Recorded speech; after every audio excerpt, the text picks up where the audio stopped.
I know it's crazy, but I expect any minute to take a call from him, or to see his face pop around the corner. Is this what we call the spirit? If so, then his spirit is still with me, and I hope it never leaves.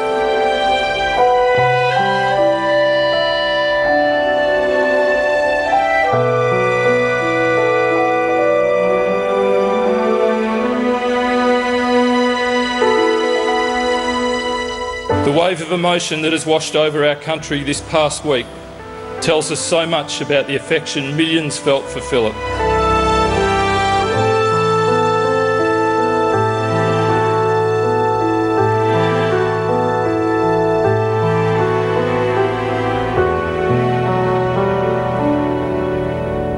I couldn't have asked for a better little brother. From a very young age, you were destined to be our rock star.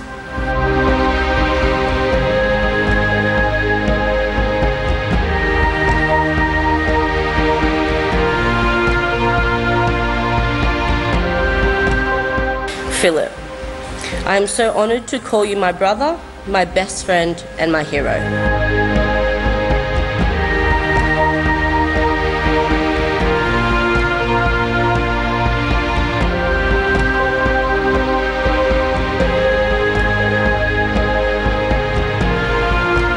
So rest in peace, my little brother. I'll see you out in the middle.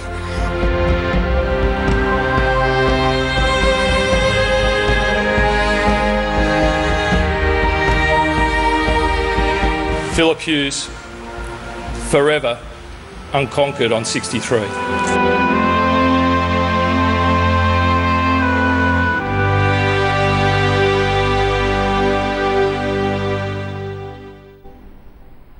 It was an emotional morning today, not just for cricket fans, not just for Australia, but the entire world that woke up to an extraordinary, heart-filling funeral for Aussie cricketer Philip Hughes. The funeral turned into a celebration of his life despite the grief and sorrow still very evident from his death. Australian captain Michael Clarke there led the glowing tributes to the 26-year-old who will forever be not out at 63.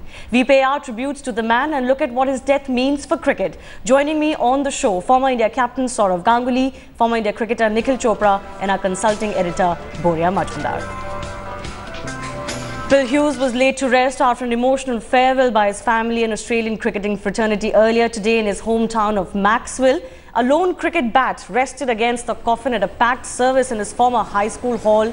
Hughes, who had played 26 tests, was on the cusp of a recall, died from bleeding on the brain last Thursday after being hit on the base of the skull by a rising ball at the Sydney cricket ground.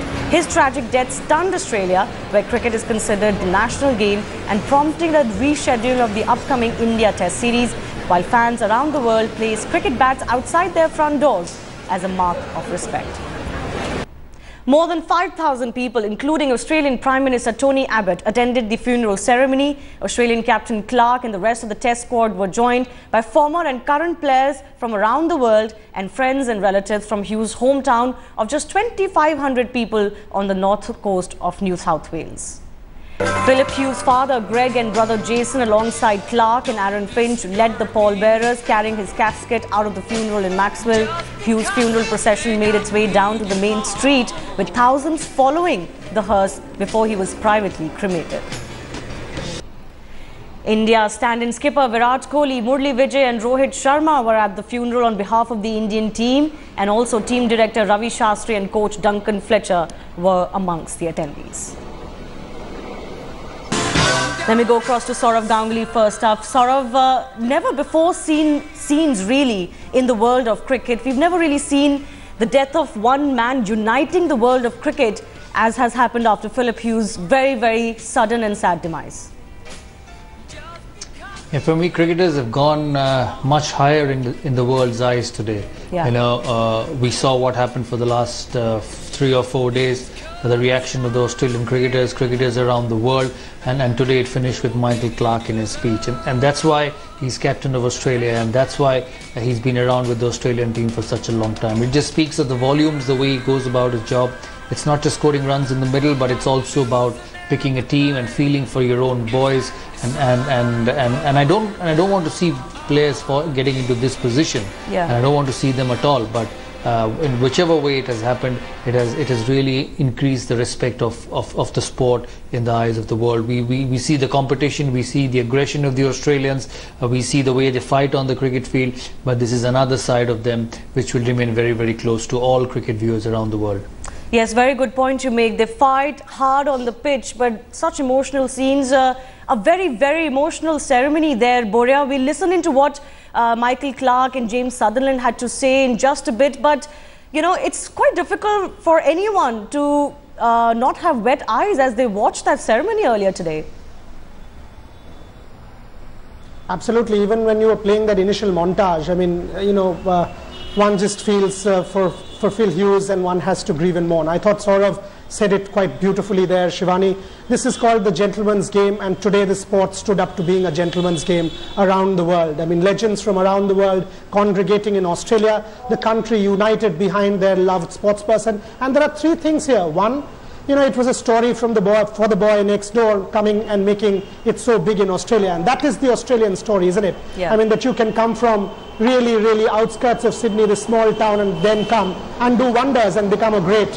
Australians take pride in this journey from being from a nobody to a real somebody, and Philip Hughes epitomized that. Michael Clarke, understandable. I had a chat with him day before, and he considers Phil Hughes, he doesn't have a blood brother, but Phil Hughes was more than his brother, and the way he conducted himself, you know, it was just exemplary. Tremendous, tremendous show of empathy, of courage, and the way the Australians have done it. You know, the whole world will remember this for a long time. Yes, Nikhil, and what's beautiful to see that while there was emotion, it was also a celebration of Philip Hughes' life. I mean, a young 26-year-old talent who's obviously, you know, done already quite a bit in his career. It was just heart-welling to see, you know, a cricketer getting the kind of send-off that Philip Hughes got today. Well, he was probably one of the most loved cricketers among the Australian team as well. You know, when his captain spoke of him, the CEO of Cricket Australia, James Sutherland, this goes to show. He literally bound that team together. You know, he was probably one player who brought on smiles in the Australian dressing room. You know, when things were a little down, that's why everybody loved him so much. And it is so tragic, you know, for somebody who loved the game, played the sport, you know, to go in that manner. It is very, very unfortunate, you know, and it was good to see at least that camaraderie between the entire Australian team. I know he's got fans from around the world, but it was good to see the entire Australian cricketing fraternity stand behind Philip Hughes. Yes, and former cricketers, you know, luminaries from other sports, and not just in Australia, from all around the world. There were ceremonies held, you know, tributes paid to Phil Hughes. We'll get you all of those in just a bit. But first up, by far the highlight of the ceremony was the speech made by the Australian skipper Michael Clarke. What a rich tribute to his dear friend Phil, who he calls his little brother. Listen in to what the heart-wrenching speech Clarke gave earlier today at Macksville. He'd definitely be calling me a sook right now, that's for sure. I'm deeply honoured to have been asked by Philip's family to speak today.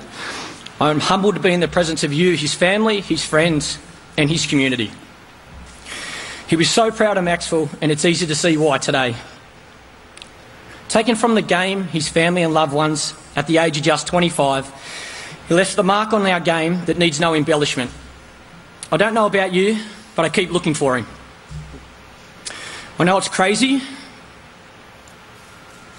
but I expect any minute to take a call from him, or to see his face pop around the corner. Is this what we call the spirit? If so, then his spirit is still with me, and I hope it never leaves. I walked to the middle of the SCG on Thursday night. Those same blades of grass beneath my feet, where he and I and so many of his mates here today have built partnerships, taken chances and lived out the dreams we painted in our heads as boys. The same stands where the crowds rose to their feet to cheer him on, and that same fence he sent the ball to time and time again. And it's now forever the place where he fell. I stood there at the wicket, I kneeled down and touched the grass. I swear he was with me, picking me up off my feet to check if I was okay, telling me we just needed to dig in and get through to tea. telling me off for that loose shot I played, chatting about what movie we might watch that night, and then passing on a useless fact about cows. And I could see him swagger back to the other end, grin at the bowler, and call me through for a run with such a booming voice, a bloke in the car park would hear it. The heart of a man who lived his life for this wonderful game we play, and whose soul enriched not just our sport, but all of our lives. Is this what Indigenous Australians believe about a person's spirit being connected with the land upon which they walk? If so, I know they are right about the SCG. His spirit has touched it, and it will forever be a sacred ground for me. I can feel his presence there, and I can see how he has touched so many people around the world.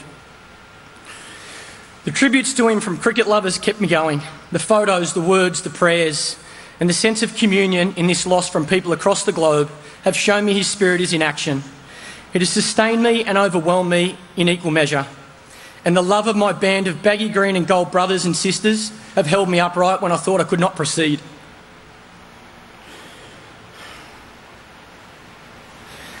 His spirit has brought us closer together, something I know must be him at work, because it's so consistent with how he played and lived. He always wanted to bring people together, and he always wanted to celebrate his love for the game and its people. Is this what we call the spirit of cricket? From the little girl in Karachi holding a candlelight tribute to masters of the game like Tendulkar, Warne and Lara, showing their grief to the world. The spirit of cricket binds us all together. We feel it in the thrill of a cover drive or the taking of a screamer at gully, whether by a 12-year-old boy in Worcester or by Brennan McCullum in Dubai. It's in the brilliant 105-wicket haul, just as significant to the players in a Western Suburbs club game as it is in a test match. The bonds that lead to cricketers from around the world putting their bats out, but saw people who didn't even know Phillip lay flowers at the gates of Lords, and that brought every cricketing nation on earth to make its own heartfelt tribute. The bonds that saw players old and new rush to his bedside from wherever they heard the news to say their prayers and farewells. This is what makes our game the greatest game in the world. Phillip's spirit, which is now part of our game forever, will act as a custodian of the sport we all love. We must listen to it, we must cherish it, we must learn from it. We must dig in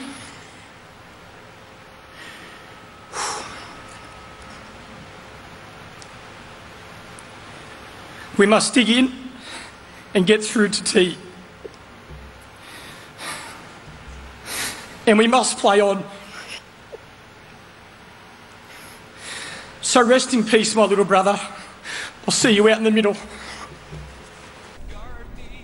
Saurav, what an extraordinarily difficult moment for Michael Clarke there, and not just as the captain of the team, but also as a dear friend of Philip Hughes. And what a glowing, rich tribute from him in such a hard moment. I mean, he talked about how the whole cricket world is united, and, you know, he's absolutely correct in that.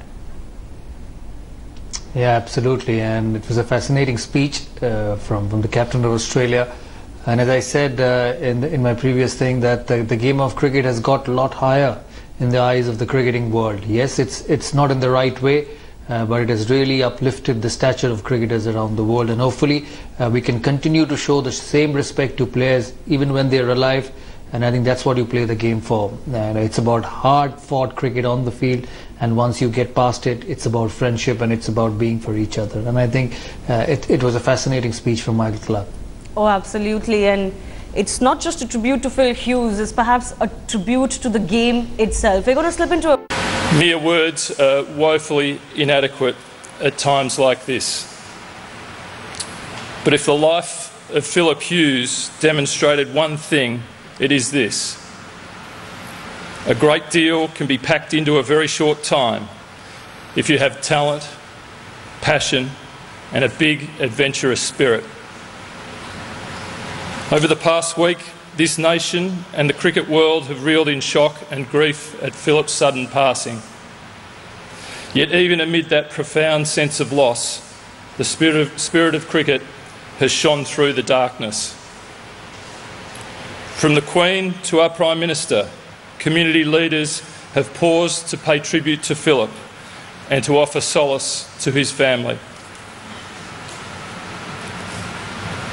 The wave of emotion that has washed over our country this past week tells us so much about the affection millions felt for Phillip, and also about the privileged place cricket has near the heart of this nation. Quite simply, the boy from this proud community of Macksville personified the spirit of Australian cricket. The bonds of mateship have been on display from that awful moment Phillip was injured, when former teammates rushed to his side. And in the week since, the distinctions between opponents and teammates have dissolved. Every cricketer in the world joined Phillip's team. That display of universal love and respect speaks volumes about this young man. It tells us about those who knew him best and what they felt for him. His journey from the backyard to baggy green cap 408 personified the Australian cricketing dream. I suspect by now that he'll be up there, and having taken guard, he's already flaying his trademark cut shot backward a point. Ed Smith once wrote that cricket is possessed of a rich, poetic heart. For the cricket community today, that heart is heavy with sorrow. Cricket's heart has been pierced by pain, but it will never stop beating. It will find its rhythm next week in Adelaide and beyond. And wherever cricketers gather, they will always hold Philip Hughes and his family close to that generous beating heart. Philip Hughes, forever unconquered on 63. That's right, Philip Hughes not out at 63. It's remarkable to see how one man's memory has united the entire world, and he has truly been immortalised, not just by that ceremony but also the reaction to his demise from all across the world. Saurav Ganguly, Boria Majumdar, Nikhil Chopra will stay with us. When we come back after a short break, we'll talk about just how Cricket Australia, the cricket team, the Australian team can move forward from here, and whether the debate on the bouncer itself is justified at all. But before we slip into a break, take a look at how fans gathered at the Sydney Cricket Ground, where a row of 63 bats were propped up against pickets, each with an inscription of a special moment of Hughes' career to pay their homage to the 26-year-old. Over in Rome, commemoration ceremonies were held, with the Vatican's cricket team holding a memorial mass. We leave you with this. We'll be back in just 2 minutes with our guests. In the name of the Father, and of the Son, and of the Holy Spirit. We would want to celebrate the Mass together as a team, but when this awful tragedy with Phil Hughes happened, we decided that it was right to make our Mass one in which we remembered him and his family, and in these hours when they're preparing to celebrate his life in a service in Macksville, we'd be here praying and supporting them and being alongside them, because this tragedy has touched our lives too. We just would like the family to know that we are supporting them, that we are alongside them in prayer, that we care deeply, and as so many people across the world do, and we will be with them in prayer and praying for Phil and praying for his family and his friends.